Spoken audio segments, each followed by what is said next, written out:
And for more on Malaysia's political landscape in the wake of the pandemic, we're joined by Amir Fareed, political analyst at KRA Group. Amir, thanks for joining us. Now, we know that rising cost of living is high on voters' minds as political parties are championing their solutions to fix it. But how much of the current economic woe can we actually attribute to the pandemic? Thank you, Steve. Of course, Malaysia, unlike Malaysia, similar to other countries, have had a severe pandemic experience. But in 2022, on the macroeconomic side, of course, as we can see, there's been growth momentum. The first half of the year, the economy grew by 6.9%, and it's likely to grow.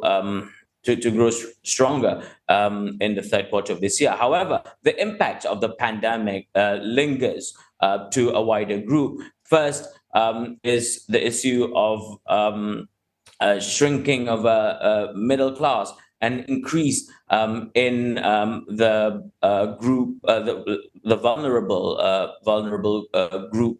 There are reports out there by think tanks and research centers which put that at least 70% of Malaysians are now in the vulnerable group post pandemic, and what we have termed domestically here in Malaysia as the bottom classification of income ranges, bottom 40, middle 40, and top 20. That, according to the National Recovery Council, has gone up to the bottom 60, which means that the vulnerable group is between 60 to 70%. We're also seeing signs of struggles by small businesses.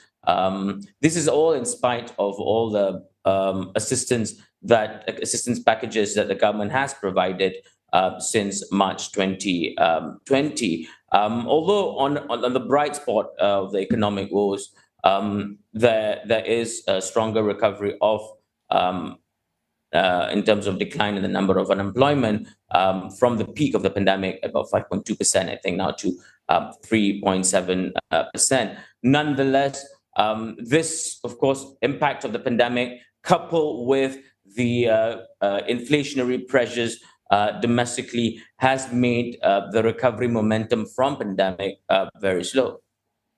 And Amir, in Malaysia, the pandemic coincided with political upheaval, with the role of Prime Minister moving from Dr. Mahathir to Muhyiddin Yassin, to most recently Ismail Sabri Yaakob, and from what was the opposition in 2018 to the old guard of Barisan Nasional led by UMNO without an election. Yeah, of course, Steve, in Malaysia, it wasn't just like in any other countries when it was just facing a health crisis, an economic crisis, but we had political crisis as well on our front. Of course, these are some of the issues that will be considered in these elections. But from my ground research of the past few days since the start of the campaigning period, many people want to look forward. And of course, the pandemic was important. A lot of people, of course, felt the pain and struggles of the pandemic, and they want to move forward. And in terms of some of these candidates that are running for top positions in this election, they were in government in March 2020. There were issues, there were challenges, but at the same time, these were the faces that were always on TV, addressing the nation. People like former Prime Minister Muhyiddin Yassin, Prime Minister Ismail Sabri, who was instrumental in all the non-health measures, KRA Jamaluddin, Minister of Health, and previously the Vaccination Coordination Minister. So these are figures who have been at the forefront of the pandemic.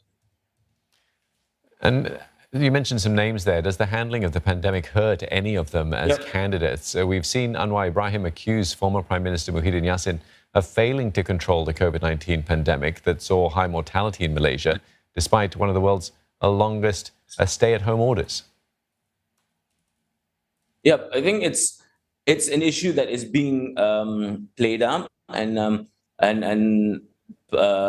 rivals are trying to attack one another with regards to COVID handling. But at the end of the day, the real issue that the voters are concerned with is the economy and how to move forward.